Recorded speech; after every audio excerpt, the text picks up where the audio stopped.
Good morning, everyone. So before we start the lesson today, there are a couple of things I want to just kind of bring up off to the side and tie into some of the things that were said before the Lord's table this morning.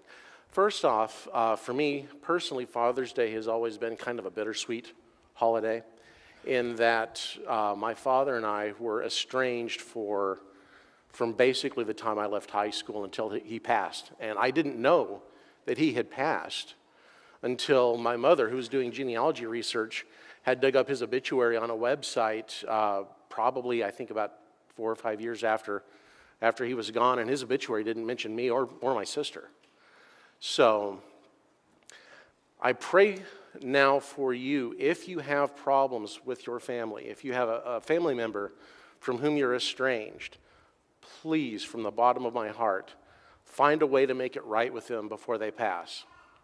Because from my perspective, I don't know that he and I ever would have had a true father-son relationship the way that I would have liked to, but I would have loved to have had the ability to smooth things out with him and to come to a peace with him before he passed. So please do that. And also tying into the theme of Father's Day, I'm going to tell you a quick story. It was I heard it originally from a friend of mine who was speaking at the church I was speaking up in Itasca for a while. And the story is that there was once a father and a son. They were Christians, and they had been slowly working on one of the son's friends. They were in high school together. Son was a friend and was not a Christian. And so they said, well, Father's got a boat. Let's go boating over the weekend. We can go out, sit back, have fun, drink Kool-Aid, eat sandwiches, do whatever we're going to do on the boat. And, we'll talk about Christ a lot. We'll see where things go. Well, this is in the era before we had weather radio and we had GPS and we had all these high-tech electronic things that helicopter pilots have to keep them out of trouble in the air. And they ended out being caught in a storm.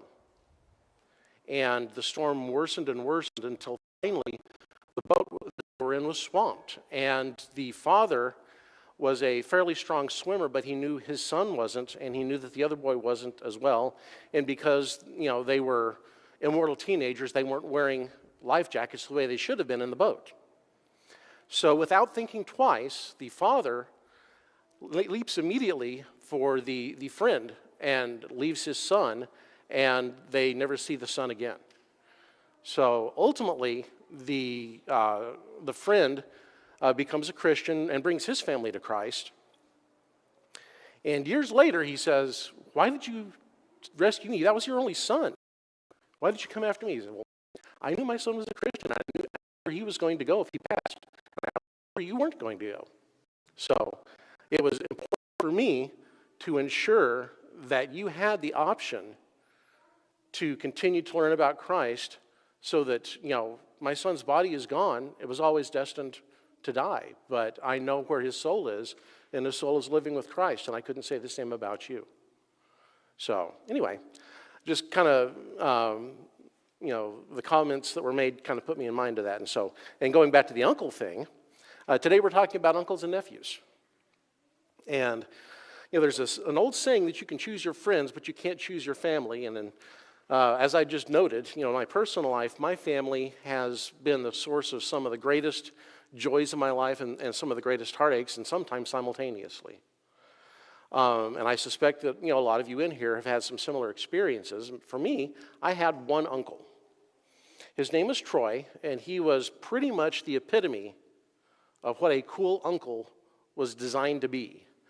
When I was 3, my parents divorced, and my mother she was actually pregnant with my little sister at the time, took us back to live with her parents in Portales, New Mexico. At that time, my uncle was also in the home of my grandparents. He was a college student at Eastern New Mexico University, which is right around the corner. So being a poor college student, his primary mode of transportation was a British racing green Suzuki motorcycle. And he reacted so well to having a 3-year-old nephew just dumped kind of, into the same house with him, if not into his lap. I would constantly harass him to take me on motorcycle rides around the perimeter. And it was a fairly common occurrence to see us lapping the perimeter, the 5-acre farm, with both of us wearing nothing more than cut-off sneakers and a smile. And, just grin, with the speed and everything. So I loved it, and, I pestered him mercilessly about this. And as I began to grow, he really was the role of the father that I needed in my life. He introduced me to chess, taught me how to play chess when I was 4, introduced me to Asimov when I was 6. So, some would say that probably warped me irrevocably, but it is what it is. And he pointed me towards playing the saxophone in school and towards my career as a computer programmer, as he was a programmer himself and worked at Lockheed Martin, tracking satellites that the U.S. government doesn't want you to believe exist. And he had said on a couple of occasions that he desperately wished he could actually write his memoirs out and leave them accidentally on a nightstand one night when I came up to visit him so I could read some of the stuff that he'd done. One of the things that he'd brought up at one point, I'd found this new book about the first mission of the shuttle Columbia. And there was a section in there that was actually classified until right around the time the book was written about them using one of the on-orbit ground imaging satellites, to go ahead and image the belly of the orbiter because there was some concern over whether or not some of the tiles had popped off and whether or not the shuttle was going to be safe to re-enter the atmosphere. And his only reaction was, well, that's cool, they finally let that out. So, something that he'd been aware of for years. So, regardless of my uncle, today we're going to be talking about another uncle and nephew pair, Abram and Lot. So there are our scriptures for the day. So if you all want to go ahead and take pictures or take a look at them. There's not going to be much cherry picking. We're going to be looking primarily at entire chapters because in this instance each one of these stories pretty much ends up being an entire chapter. So the Abraham that we read about in Genesis, quite literally the prototypical patriarch. He worships God, he loves God, he seeks God, he is generous and hospitable almost to a fault. He feels a direct sense of responsibility for his household and he loves them. If he has a fault, it's in his lack of courage, in the way that he passes his wife Sarah, or Sarai, I guess at this point, off as, in a couple of instances as he goes to distant lands to take refuge from certain things. So we're first introduced to Abram in Genesis chapter 11, verse 27, where Abram's father Terah moves the whole family from down there almost at the mouth of the Persian Gulf up into what today would be kind of on the Iraqi, Syrian, Turkish border I'm not sure if the accent goes on the first or second syllable there, but Haran, which is, and then Terah, Nabor and Milcah, Nabor and Milcah were brothers of Abram. They settled there while Abram was told by the Lord to continue into the land of Canaan.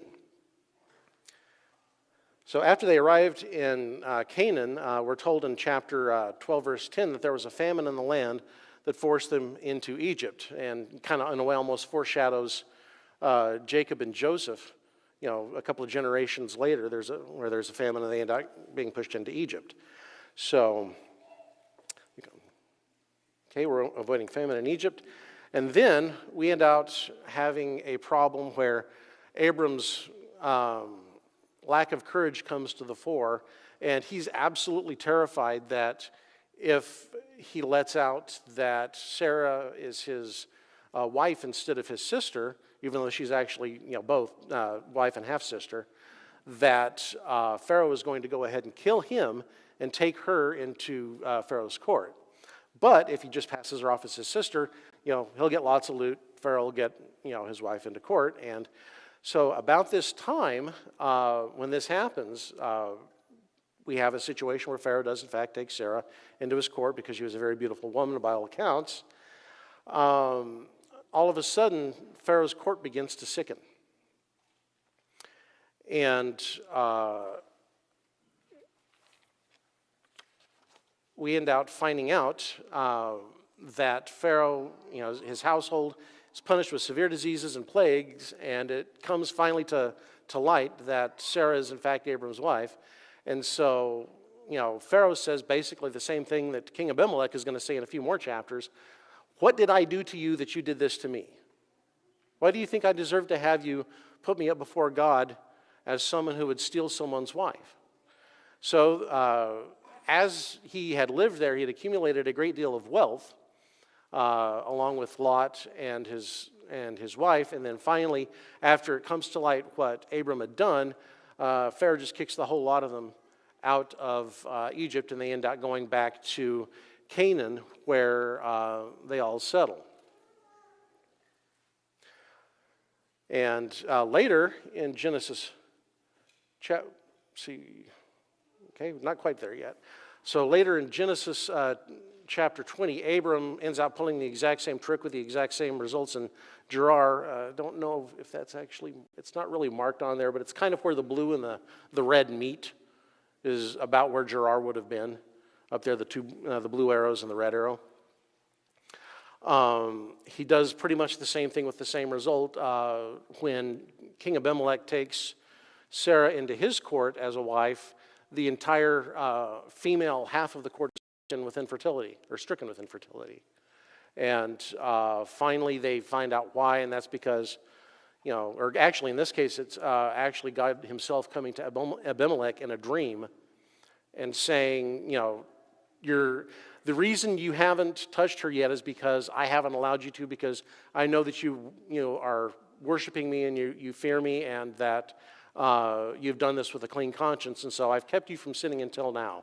But now it's time to send her back. And Abimelech does the same thing, gives them lots of goods, animals, servants, 1,000 pieces of gold. I think weighed out to what would be about 50 pounds of gold a day. So a lot, or not gold, sorry, silver. Gives her 50 pounds of silver to redeem her in everybody else's eyes, and then kicks them out of the kingdom again. So as far as Lot goes, we don't know as much about him through the scriptural record. He featured prominently in a couple of stories that he was prominent in, but he really wasn't there as part of the main patriarchal record from Abram to Isaac to Jacob to Joseph to ultimately the kingdom of Israel. So we're introduced to Lot as he, Abram, and Sarah arrive in Bethel and then move to Egypt for the duration of the famine. Genesis 13, verses 5 through 11 tells the story of the separation of Abram and Lot. We're going to get back to that. However, in Genesis 14, verse 16, Abram rescues Lot from captivity as a POW, and we're going to get back to that too. So Lot also plays a part in the destruction of Sodom and Gomorrah in Genesis 19, verses 1 through 29. And ultimately, we're going to see a picture of a man who feared God, was generally thought to be a God-worshiping individual, but he had the personality flaw instead of, I don't want to call it the cowardice that Abram had. It wasn't cowardice, but lack of confidence that Abram had. Here, Lot's kind of besetting sin, I guess, was expedience. He was willing to accept a lot of things and let them slide. So we see in Genesis chapter 19, the first verse, that Lot was sitting in Sodom's gateway. So for those of you who weren't here last Sunday evening, we actually spent about half an hour talking about gateways in cities, in city walls. It was a very interesting video that Ray showed us. So if you get a chance, maybe hit him up and see if you can get a link to the video, or maybe, I don't know if it was a DVD copy or if it was actually from YouTube or something like that. But regardless of which, it was an interesting video because it talks a lot about what it actually meant to sit in the gate. So when we think of a gate, You know, a lot of us, I think of gates as our, you know, the gate into our backyard. It's a part of a fence that moves, or part of a wall that moves. So that's kind of part of it, but if any of you have ever seen like medieval castles where they would have the gate to the castle, and then there's this kind of a tunnel that goes through the wall, and then there's another gate on the back side, and then there are things like, you know, murder holes from up above where you could pour boiling oil, or, you know, other less savory things down on top of the people that are inside the gate to dissuade them from entering further. That's more like what we were talking about here in Sodom and some of these other Middle Eastern cities. But in this case, there'd actually be almost little offices inside the tunnel here where individuals that were prominent in the city would go and sit, and they would act as a role that was kind of part judge, part civic leader, part customs inspector, part tax collector, part this, part that. So it was their role with the visitors when they came into the city. They were supposed to sit down with them. Okay, what are you doing? You don't belong to us. You're not, you know, a member of our town yet. So what are you doing? Are you here to buy things, sell things? Are you here to scout it out for an invasion?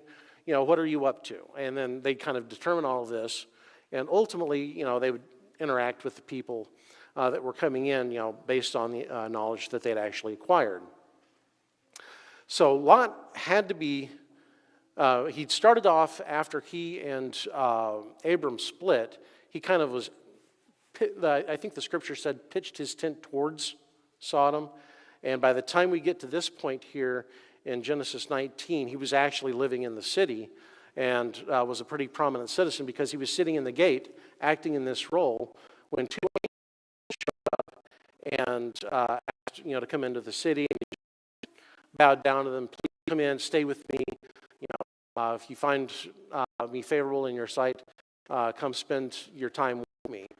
But as part of that, Lot living in that city, in those city walls, had to know what that city was like and how debauched, how sinful it actually was. But regardless of his motive for staying in the city, God still saw him as a God. So then when he sent those two angels to warn Lot, he was rescued from the upcoming disaster, and as we all know, his wife originally was safe, but she looked back longingly at Sodom and was destroyed. And this is one of those things where the translation kind of depends on how they translated, looked back, or glanced back.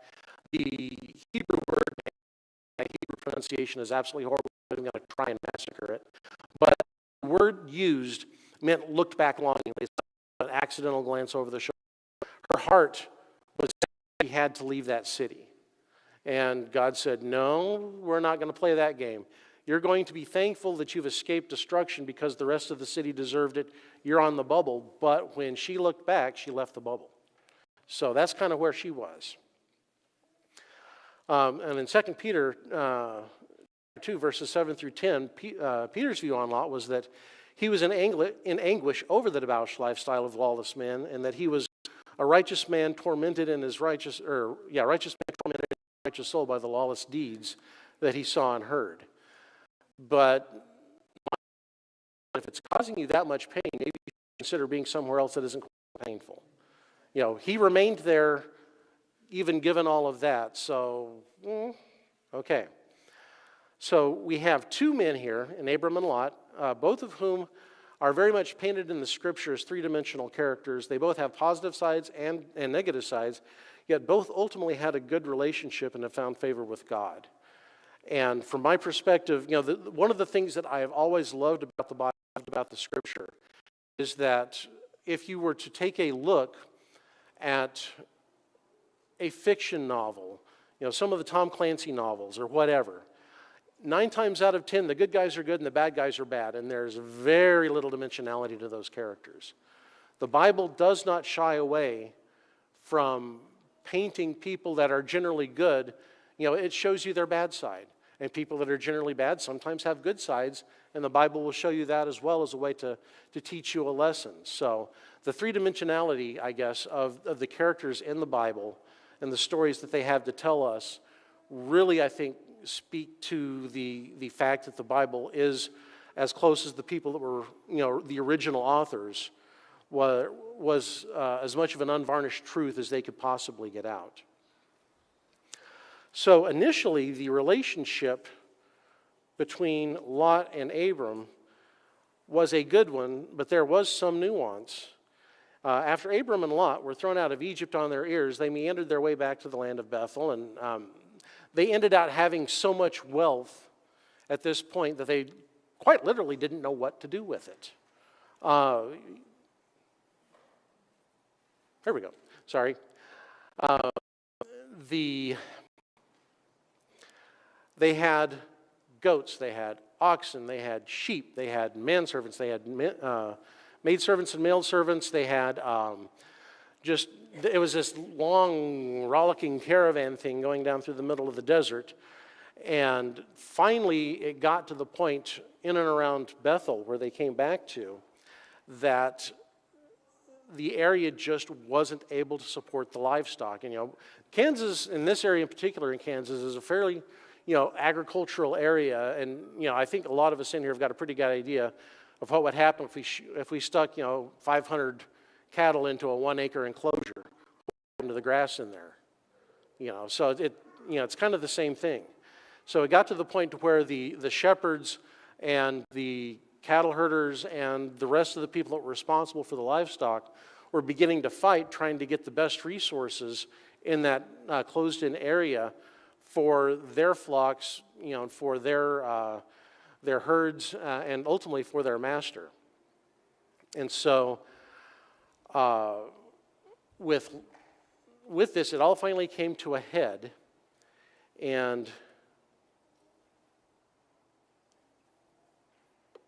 no, the other slide. Thank you. It kind of came to a head, and Abram just said, "Okay, here's the situation. You're my kinsman. You're very close to me. We love each other. You look around here, find the area that you think looks best for you. You go that direction. I will go the opposite." And by rights, Abraham, being the patriarch at that point of the family, had every right to say, "I'm taking the good stuff here, and Lot, you go find someplace else that you want to be, but you're not going to stay here." So instead, Abram loved him enough to say, "Here, you take the good land. I'll find a different area." Ultimately, we'll find out, okay, yeah, it might have been good land to graze on, but there were other issues, with Sodom and everything, and that ended out, kind of causing Lot some problems, obviously, but it was good land for its purpose initially. So,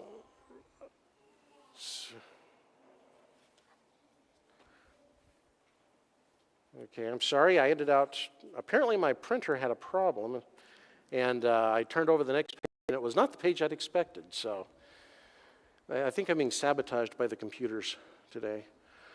There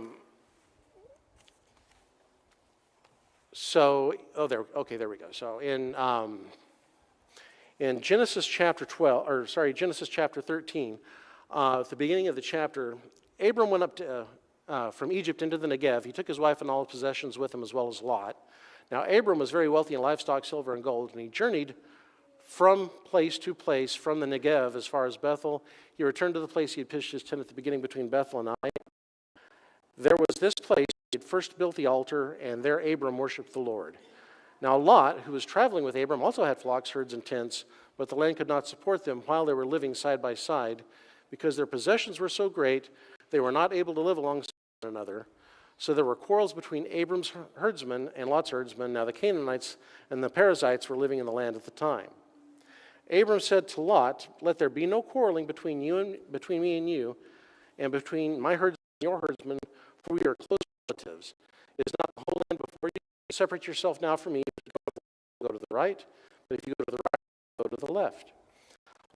Lot and saw the whole region of the Jordan. He noticed all of it was watered, and this is before the Lord obliterated Sodom and Gomorrah, like the garden, like the land of Egypt, all the way to Zoar. Lot chose himself the whole region of the Jordan and traveled towards the east. So the relatives separated from each other, and Abram settled into the land of Canaan, but Lot settled among the cities of the Jordan plain, and pitched his tents next to Sodom. Now the people of Sodom were extremely wicked rebels against the Lord. So in verse 6, we find that Lot and Abram had traveled together on their way back to Bethel, but their servants were quarreling. And in verse 8, Abram says to Lot that they're close relatives and have been through a lot. Sorry, dad humor. It's Father's Day. I've got to throw some dad humor in there somewhere. So and again, the interesting thing was that Abram actually let Lot select his land over what Abram's preferences otherwise might have been. But then Lot gets greedy.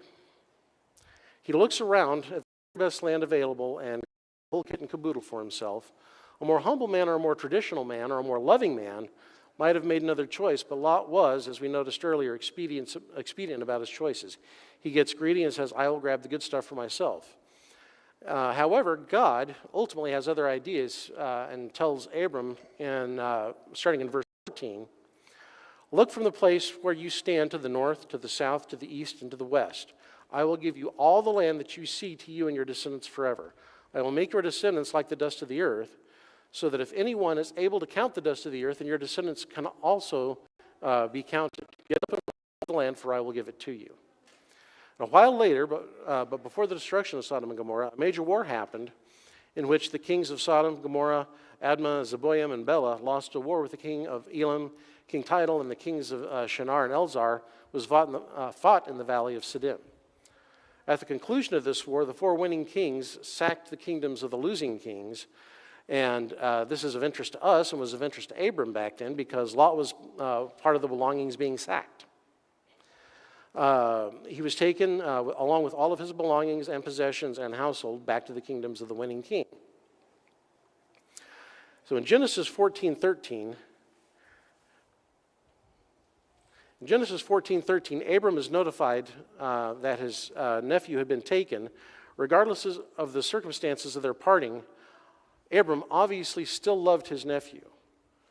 He grabbed 318 of his best trained men and went off in pursuit to the northeast, where the tribe of Dan will ultimately be. Catching up with his nephew's captors, Abram divided his troops in the course of the evening, starting in multiple directions. Abram ends out winning the battle, frees his nephew, and takes his nephew's wealth, and Sodom's wealth, and returns all of it to Sodom. In verse 21, Sodom's new king comes out to ransom the people from Abram, saying, give me the people and take the possessions for yourself. However, in Genesis 14, verse 21 and 22, Abram actually ends out saying, because I think he knows how perverse the city of Sodom actually was, ends out saying that I'm not taking a penny from you people. I will accept you paying or your payment for what the men here have eaten, but other than that, I don't want it, coming to me. I don't want people saying that Sodom's wealth made me rich. So what can their relationship teach us? First, that family is family, regardless of the situation within the family. Coming to the aid of your family is what we do as a people.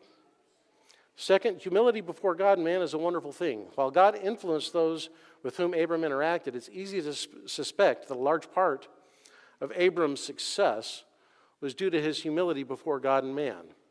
And that expedience is something that will ultimately, if you are as expedient as Lot was, your chances of coming to grief are probably pretty high, but that regardless of that expedience, Abram still loved Lot no matter what.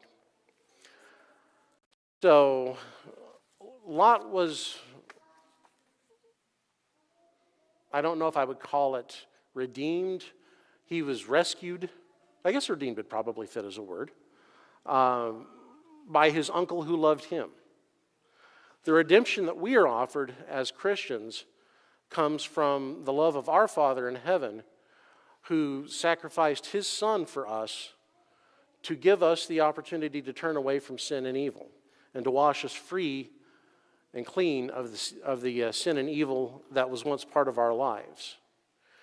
So today we're going to offer that invitation to be baptized, to put on the new man or woman, and to rinse yourself clean of the sin of this world and to make your robes as white as snow if you would like to partake of it. Or if you need the prayers and the blessings of the congregation, we invite you to come forward now as we stand and sing the invitation song.